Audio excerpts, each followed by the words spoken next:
Обама отворено ја поддржа Клинтон и го имаше својот прв настап на незините предизборни митинзи во сојузната држава Северна Каролина, која е една од државите каде што се изравнети позициите на републиканците и демократите пред предстојните ноемвриски избори.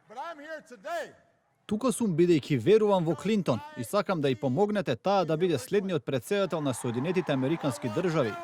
Говорејќи на предизборниот совир на Клинтон, Обама истакна дека уште во претседателската трка од 2008 година, кога таа му беше против кандидатка, видел колку Клинтон е паметна и подготвена и додаде дека таа како државна секретарка била вклучена во носењето на тешки одлуки.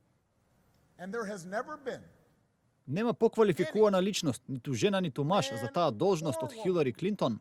Актуелниот председател на САД изјави и дека Клинтон нуди паметен пристап кон политиката, кој подразбира примена на силата на САД за својот народ и нивните сојузници.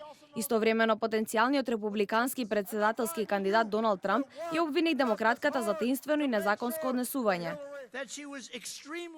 Велат дека била многу безгрижна, но јас искрено велам, целосно неспособна. Таа би била многу лош председател.